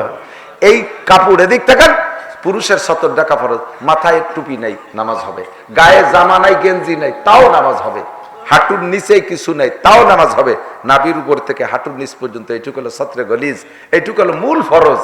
এটা যদি আপনি একটা 3/4 প্যান্টও পরেন তো আপনার নামাজ কিন্তু ফরজ আদায় হয়ে যাবে। পোশাকের যে সুন্নত ছিল সেই সুন্নত তরকের গুনাহ হতে পারে, কিন্তু নামাজের ফরজ আদায় হয়ে যাবে। 70 টাকা যে ফরজ এটা আদায় হয়েছে, সেকেন্ড গামছা পরছেন বাস হয়ে গেছে। কিন্তু এই নাভির নিচে যদি আপনার কাপড় নেমে যায়, আর এ পাশক আর ও পাশক আর এ পাশক আর এ পাশক, পুরো নাভির উপরে এ পাশক সম্পূর্ণ ঘিরে রাখা হাঁটুর নিচ পর্যন্ত ফরজ। আপনি যখন রুকুতে গেছেন পিছন দিয়ে 4 আঙ্গুল খুলে গেছে, বাস। আর মাপিয়ে জুপিয়ে আপনি ন্যাংটা হয়ে রয়েছেন রুকুতি, যে সুবহানাল আজিম সুবহানাল আজিম সুবহানাল আজিম 3 তাসবিহ পরিমাণ কাপড় সতর খোলা রয়েছে। শয়তান কই তুই ভর্তি থাক, আমি আর একটা ল্যাংটা দিয়ে আসি, ও চলে গেছে আর একজনের দ্বারা। এই যে যে সমস্যাগুলো জানা দরকার আছে না নাই? কোথায় জানবেন? ওয়াজের ভিতরে আমরা এগুলো বলি না, বক্তারা এগুলো ওয়াজ করেই না, এ সমস্ত ওয়াজে বক্তাকে ভাইরাল হয় না। আমার ভাইরালের দরকার নাই, বুড়ো হয়ে গেছে আর ভাইরালের দরকার নাই। মুসলমানরা যদি 2-4 জায়গা সমাধান করে দিয়ে যেতে পারি, কমপক্ষে এই ঝামেলার থেকে তো বেঁচে যেতে পারে। আপনি নামাজ পড়তেছেন, এদিক তাকান, এই গত রাত্রে আগের রাত্রে আমার এলাকার মাহফিল ছিল, তো এই খবর পাইলাম, আমি বাসার থেকে এখনো বেরোয়নি, ও জায়গায় একটা অ্যাক্সিডেন্ট হয়েছে। ঢাকার থেকে এক বক্তা আসছে, মুসাফির বক্তা ঢাকাতে আসছে, তো গোপালগঞ্জ মুসাফির হয়ে গেছে। মুসাফিরের মশালা শুনে নেন।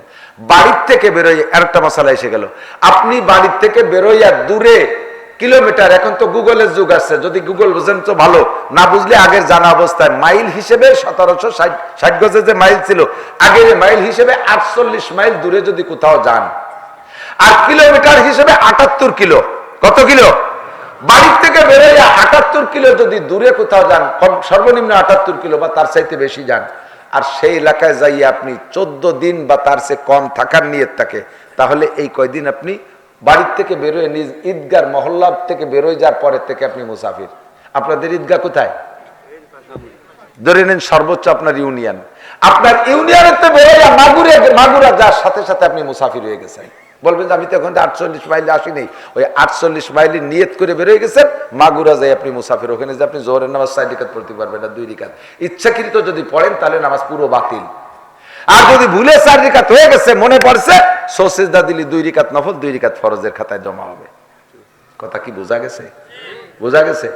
যদি আপনি ওই জায়গায় যেখানে যাইতেছেন 48 মাইলের দূরে 15 দিন থাকার নিয়ত করে যান, 15 দিন থাকার নিয়ত করে যান, তাহলে আপনি ওখানে যাইয়ে 4 রাকাত পড়তে হবে। তবে ওই জায়গা যা মাঝে যে পথটা, এই পথে আপনি মুসাফির, এই জায়গা আপনি 4 রাকাতের জায়গা 2 রাকাত পড়তে হবে ফরজ নামাজ। 3 রাকাত আবার 1.5 রাকাত পড়া যাবে না, 3 রাকাত 3 রাকাত। মাগরিব 3 রাকাত 3 রাকাত, বেতর 3 রাকাত 3 রাকাত। সুন্নত নামাজ পড়লে পুরো পড়তে হবে, 4 রাকাত আলা সুন্নত পড়লে 4 রাকাত পড়তে হবে, জায়গা 2 রাকাত পড়লে হবে না। তবে সফরে যাইয়া সুন্নত নামাজ নফলের হুকুমে না পড়লে কোনো গুনাহ নাই, সগীরা কবিরা কোনো গুনাহ নাই। এমনকি বেতের নামাজের ব্যাপারও অনেকের রায় যে সফরে গেলে বেতের ও নফলের মধ্যে চলে যায়। কারণ কি, ফরজ যেহেতু, ফরজ তো বেতের আগে, সেই ফরজ যেহেতু 2 রাকাত বাদ হয়ে গেছে, ওয়াজিব তো তার সেকেন্ড ক্লাস, সেও সাথে সাথে বাদ হয়ে যায়। আপনাকে সুযোগ দেওয়া হয়েছে, কেন নামাজ ছাড়বেন? বল কেন ছাড়বেন? আল্লাহ কত সহজ করে দিয়েছে। এবার আসেন, এই জায়গায় আরো কতগুলো মাসালা বলবো নাকি? বলবো? এই ঝামেলায় পড়েন কি পড়েন না? পড়েন। এবার আপনি 15 দিনের নিয়ত করে গেছেন, যাইয়েই ওই জায়গায় বসার পরে 15 দিন নিয়ত করে গেছেন যেখানে 15 দিন থাকবো, বাস আপনি 4 রাকাত পড়তে হবে, আপনি 4 রাকাত পড়বেন। কারণ বছর যদি আবার 2-3 দিন থাকি আবার চলে আসেন, যে 3-4 দিন পরে আবার প্রোগ্রাম হয়েছে না, থাকা হবে না, বাড়ি চলে যাব, বাস ওই 4 দিন যে কয়দিন রয়েছেন আপনি ওই কয়দিন 4 রাকাত পড়ছেন, কিন্তু চতুর্থ দিন আপনি বাড়ির দিকে রওনা দিয়েছেন। এখন আপনি বাড়ি আসার রাস্তায় মুসাফির, রাস্তায় মুসাফির। হ্যাঁ, বাড়ি আসার নিয়ত করে বেলাইছেন চতুর্থ দিন। খুব ক্রিটিক্যাল, একটু খেয়াল করতে হবে। মনে হয় আমার অপ্রয়োজনীয় কথা করছি নাকি তা আল্লাহ জানে, কি দেখি আছেন বুঝতে পারতেছি না। 4 দিনের দিন আপনি নিয়ত করছেন বাড়ি যাব, এই নিয়ত করে রওনা দিয়েছেন, ফিরে আবার ব্যাক করছেন, যাব না না যাবো না, আজ যাবো না, কাল যাবো, আজ যাবো না। এই কাল কাল করতে করতে যদি বড় বছর ওই জায়গায় থাকেন, তবু আপনি মুসাফির 2 রাকাত। বুঝতে পারি নাই মনে হয়। কাল কাল করে আপনি বছর ভরে হয়েছে, না আজ যাবো না, কাল যাবো, কাল যাবো না, পরশু যাবো, আগামী শুক্রবারে যাবো, এই করতে করতে সারা বছরও যদি সেখানে থাকেন আপনি মুসাফির। এই জায়গায় আপনি ইচ্ছাকৃত ভাবে 4 রাকাত নামাজ ফরজ পড়লে আদায়ই হবে না। ইমাম সাহেব ঢাকা থেকে আসছে বক্তা, আইসা উনি 4 রাকাত ফরজ পড়াই দিছে, ইমামতি করছে উনি, স্থানীয় মুসল্লিরা পিছনে 4 রাকাত পড়িয়ে সুন্নত পড়ছে, বেতেরও পড়ছে।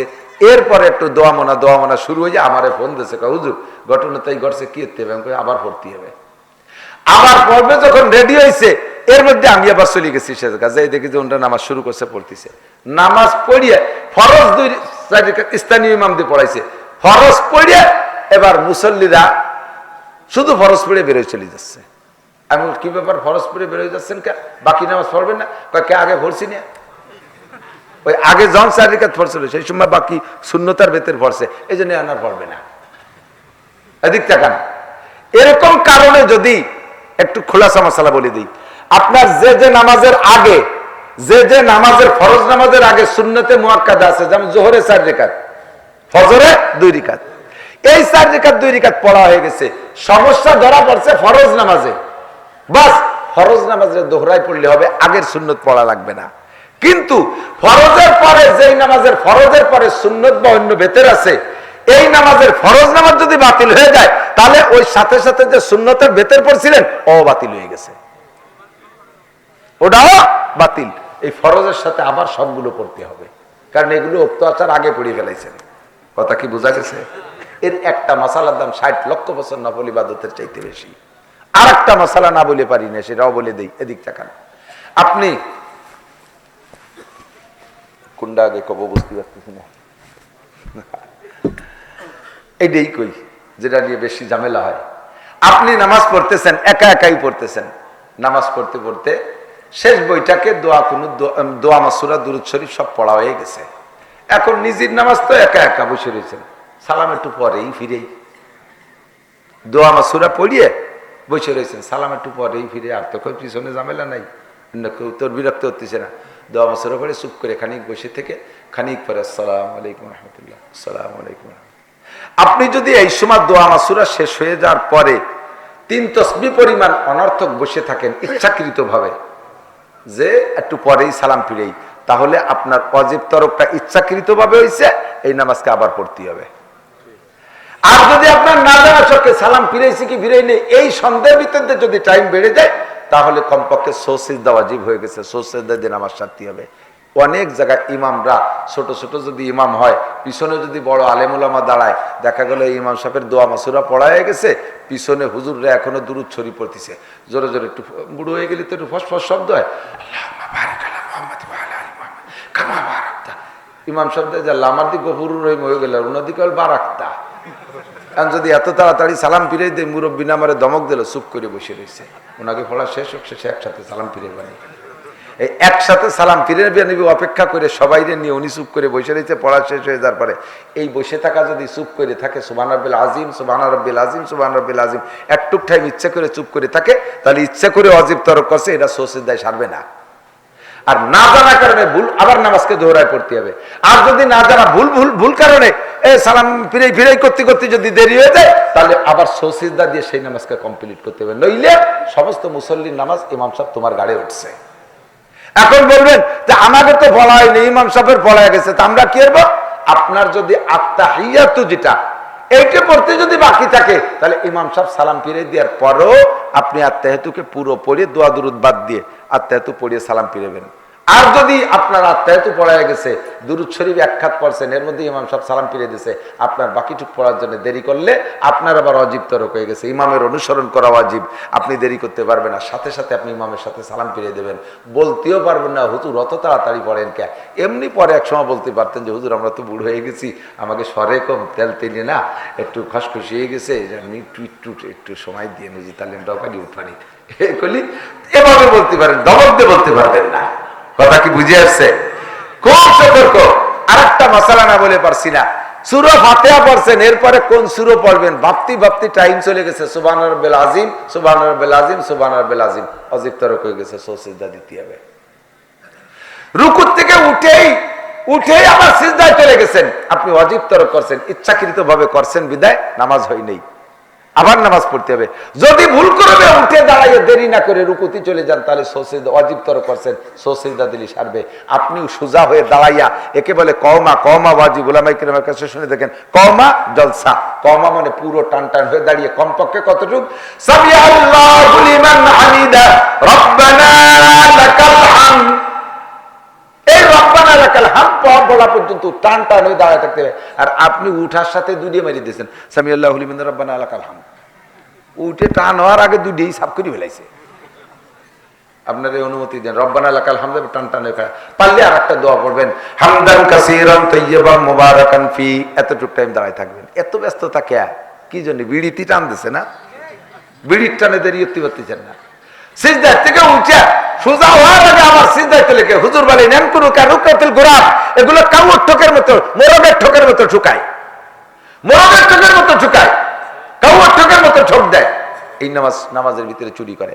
সোজা হয়ে বসে আল্লাহু আকবার, আল্লাহুম্মা গফির লানা, আল্লাহুম্মা গফিরলি ওয়ারহামনি ওয়াহদিনি ওয়ারযুকনি ওয়াআফিনি, পারলে দোয়াটা পড়েন, না পারলে কমপক্ষে এতটুকু দোয়া পরিমাণ টান হয়ে বসে থাকেন।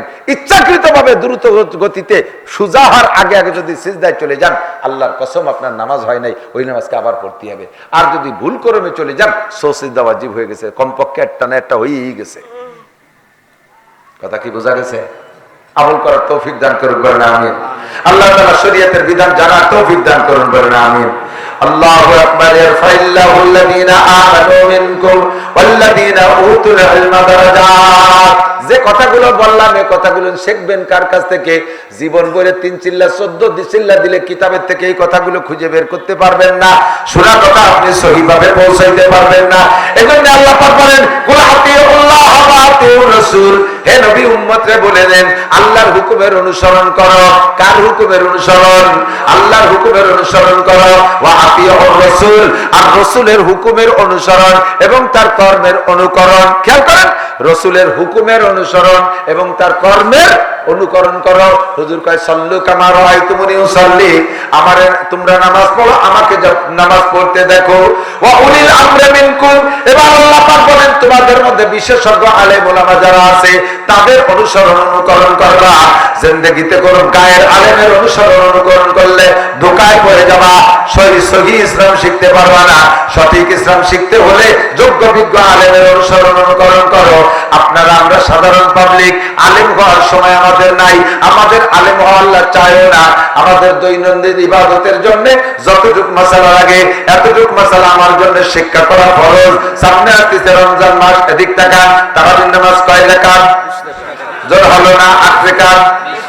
8 রাকাত কয় রাকাত? যদি কে 8 রাকাতের দাওয়াত দিতে আসে তার সাথে আপনি ঝগড়া করেন না, ওরে আমার কাছে পাঠাই দিন, ওসমান গনি মুসাফরি চেয়ারম্যান সাহেবের কাছে পাঠাই দেবেন। হুজুর আগে 8 রাকাত পড়ায়, তারপরে আমাকে গিরামে ঢুইস।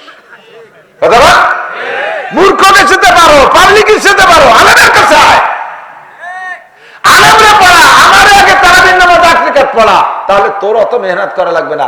মাগুরার সমস্ত মানুষ আমার ভক্ত, হাজার হাজার মানুষ যে কোনো জায়গায় বসি, আমি ডাকি বলে দেবো মেয়াদ দিন ভুল কইছি, এখন থেকে তারাবির নামাজ 8 রাকাত। এমনি তো মানুষ কোম্পালি খুশি, আর যদি আমি কয়ে দেয় তাহলে তো খুশিতে 8 রাকাত পড়বে। তোর ওই দাঁড়ে দাঁড়ে কোনা কানা সিফা সাফা নদী ঘুষ ঘুষ করা লাগবে না, আমারে আগে পড়াই দে, আমার কাছে পাঠাই দেবেন, উসমান গনির কাছে পাঠাই দেবেন, পারবেন না ইনশাআল্লাহ? তারাবির নামাজ কয় রাকাত? যদি তারাবি 20 রাকাতই হয় আর তুমি পড়ছো 8 রাকাত, তাহলে কিয়ামতে 12 রাকাত কি দিয়ে বুঝ দিবা? আর যদি তারাবি অরিজিনালি 8 রাকাত হয় আমি পড়ছি কয় রেখাত? 20 রেখাত। তাহলে 8 রেখাত জমা দেওয়ার পরে আমার ব্যাগের মধ্যে থেকে গেল কয় রেখাত? 12 রেখাত। এই 12 রেখাত দিয়ে আমি অন্য কাজ করতে পারবো।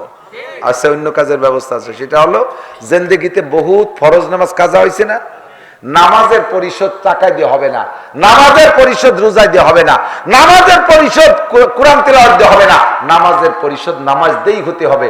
আমার ফান্ডে যদি নফল নামাজ থাকে, এই নামাজ দিয়ে আল্লাহ তাআলা কাজা নামাজের সমস্ত গ্যাপ গর্ত বন্ধ করে দেবে। কাজে আমার হাতে 2-4 রেখাত বেশি পড়া থাক। আর যদি 20 রেখাত হয় তাহলে 20 রেখাত পড়ছি, মাশাআল্লাহ সমান সমান হয়ে গেছে। যদি 8 রেখাত হয় তাহলে আমার ফান্ডে 12 রেখাত থেকে যাচ্ছে, আমি দিয়ে কাজা নামাজের গর্তগুলো বন্ধ করতে পারবো। যদি 20 রেখাত আর পড়াইছিস তুই 8 রেখাত, তোর বাপ দেবে আমারে 12 রেখাত। এই 12 রেখাত কম পড়লি কি করবো আমি? ও জায়গা ভিক্ষে খয়রাত করলি আব্বার কাছে গেলেও দেবে না, শুনছেন না? ইয়াউমা ইয়াফিরুল মারউ মিন আখিহি, ভাই ভাই থেকে পলাবে। ওয়া উম্মিহি ওয়া আবি, সন্তানে মা বলে মাতে সন্তান বলে পরিচয় দেবে না, বাপের সন্তান পরিচয় দেবে না। কাজেই তোমার 12 রেখাতের খয়রাত কেউ তো পূরণ করবে না, এই ভিক্ষা কেউ দেবে না, আমারটা আমার পড়ে যেতে হবে। রমজান মাসে রোজা রাইখা পেস্ট বিরাজ দিয়ে দিনের বেলা দাঁত মাজলে রোজা নষ্ট হয়ে যায়, গুল ব্যবহার করলে রোজা নষ্ট হয়ে যায় দিনের বেলা। কোনো অবস্থায় এগুলো ব্যবহার করবেন না। গিবত শিকায়ত গল্প আজে বাজে পচা দরবার করলে রোজা নষ্ট হয়ে যায়। খুব নিট অ্যান্ড ক্লিন, পরিষ্কার পরিচ্ছন্ন একটা রোজা আল্লাহকে দেবেন। আল্লাহ কয় তোমাকে আমি নিজ হাতে 500 বছর গালে উঠাইয়া ইফতার খাওয়াবো, 500 বছর তোমার মুখে উঠে আমি ইফতার খাবো, তুমি আমার একটা পরিষ্কার রোজা নিয়ে এসো আমার জন্য। পারা যাবে তো ইনশাআল্লাহ? এবার সারাদিন রোজা রয়েছেন, গলা সমান ইফতার খাইয়ে গোড়ই পারছেন সাবে আদারের মতো শীতে। নামাজ পড়তে যাবি না? মাগরিবের নামাজ? কথা কয় না, রোজা ছিলাম। ওর সাথে কথা কয়ই নিষেধ, রোজা ছিল, এই জন্য মাগরিবের নামাজ পড়তে কোয়া যাবে না। খাইয়ে দিয়ে গলা সমান নাক সমান খাইয়ে শীতে শুয়েছে, তারাবির নামাজ পড়তে যাবি না? কথা কয় না, রোজা ছিলাম। কথাই বলা যাবে না, রোজা ছিল।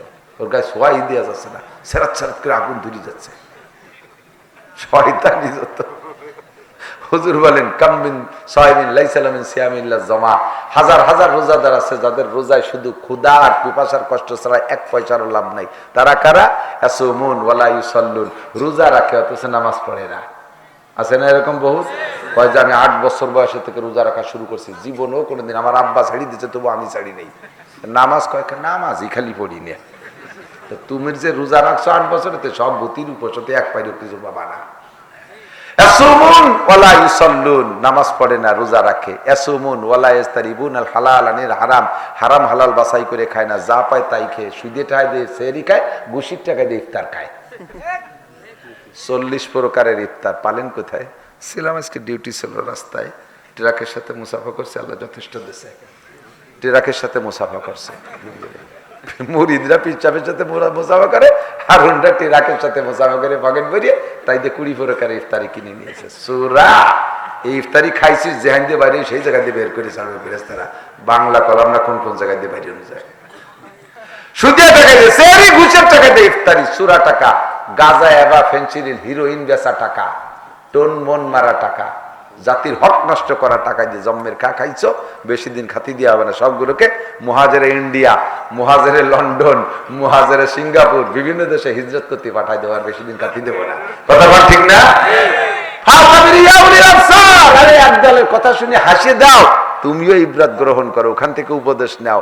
কোন চাষিবা কম সালুন খার জম, সব চাষিরে চিনি, কেউ মারতি কম মারো না, সুযোগ পাইলে দেখতেছি তো চোখের সামনে। সতর্ক হয়ে যাও, একদলের কাছ থেকে আরেক দল শিক্ষা গ্রহণ করো। বাড়াবাড়ি করবা, আল্লাহ তাআলা পচা কুয়োর মধ্যে চুব হবে। কথা বল না কেন? বাড়াবাড়ি করবা, আল্লাহ তাআলা নিরস্ত্র মানুষের হাতে পচা কুয়োর মধ্যে চুব হবে। সতর্ক হয়ে যাও, হারাম খাইও না। তোমার মতো এরকম হারাম খাওয়া ইবাদত আমি চাই না। যে কয়জন গরিব মানুষ আছে, তোরা কোনো মতো ডাল চাল খুদকুড়ো খাইয়ে রোজা থাক, আমি তাতেই খুশি আছি। ওই বড় লোকের রোজা বাদ দে। এমনি দিন সে রোজা নাই, চেয়ারম্যানের বাড়ি ইফতারির দাওয়াত, সেই দিন যে আগের থেকে আর মেসাক টেসা গুছিয়ে টুছিয়ে রেডি গেছে। তো রোজা কয় যে চেয়ারম্যানের বাড়ি দাওয়াত দিয়েছে, রোজা না তাই করি কি? তাহলে এই রোজা আল্লাহ কইলো রোজা থাকতে, আল্লাহর বাড়ি দাওয়াত, সে দাওয়াত খার রোজা তাও না, চেয়ারম্যানের বাড়ি বিরিয়ানি খার রোজা রয়েছে। সুরা আল্লাহ হেফাজত করে বলেন আমিন। اللهم صل على محمد وعلى آل سيدنا محمد وبارك وسلم اللهم آمين. ربنا ظلمنا أنفسنا وإن لم تغفر لنا وترحمنا لنكونن من الخاسرين. ربنا فاغفر لنا ذنوبنا وكفر عنا سيئاتنا وتوفنا